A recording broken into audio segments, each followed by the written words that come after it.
Compound இன்ட்ரெஸ்ட்ல அடுத்த some பார்க்கலாம். அசல் 15,625, காலம் 3 ஆண்டுகள். 3 ஆண்டுகளுக்கு பிறகு ஒரு குறிப்பிட்ட கூட்டு வட்டி வீதத்தில் மொத்த தொகையாக 24,389 கிடைக்குதெனில் வட்டி வீதம், அது கூட்டு வட்டி வீதம் என்ன கேட்கறாங்க.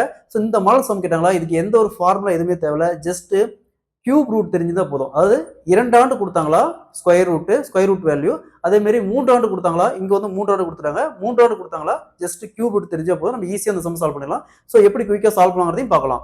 கொஸ்டின்ல அசல் 15,625, காலம் 3 ஆண்டுகள். 3 ஆண்டுகளுக்கு பிறகு ஒரு குறிப்பிட்ட கூட்டு வட்டி வீதத்தில் மொத்த தொகையாக 24,389 கிடைக்குதுன்னா கூட்டு வட்டி வீதம் என்ன கேட்கறாங்க. ஸோ உங்க 3 ஆண்டு சொல்லியிருக்காங்க. இந்த மாடல் சம் கேட்டாங்களா, இங்க என்ன கொடுத்துருக்காங்க, அசல் 15,625.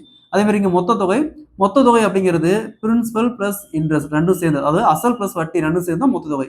என்ன கொடுத்துருக்காங்க, 24,389. ஸோ உங்க 3 ஆண்டு சொல்லிக்கிறாங்க. 3 ஆண்டு சொன்னா இது அப்படியே கியூப் ரூட் எடுக்கணும். இந்த ரெண்டு வேல்யூயும் அப்படியே கியூப் ரூட் எடுங்க. 15,625 கியூப் ரூட் எடுத்துமா 25. அதாவது 25 இன்ட்டு 25 இன்ட்டு 25 = 15,625. ஸோ அதே மாதிரி இங்க 24,389 இதை ரூட் எடுத்துமா 29. அதாவது 29 இன்ட்டு 29 இன்ட்டு 29 24,389. நெக்ஸ்ட் இந்த ரெண்டு வேல்யூக்கான டிஃபரன்ஸ் 29 25 போச்சுன்னா மீதி 4 வகுத்தல். ஸோ அசலுக்கான ரேஷியோ 25 வகுத்தல் 25 இன்ட்டு பர்சன்டேஜ் கேட்குறாங்க இன்ட்டு 100. ஸோ 100 25 கேன்சல் பண்ணால் 4 இன்ட்டு 4 16%. ஸோ அப்போ வட்டி வீதம், கூட்டு வட்டி வீதம் பார்த்தோம்னா 16%. இதே இங்கே 3க்கு பதிலாக 2 வருஷம் கொடுத்தாங்க, சேம் தான். இங்கே கியூப் ரூட்டுக்கு பதிலாக ஸ்கொயர் ரூட் எடுக்கணும்.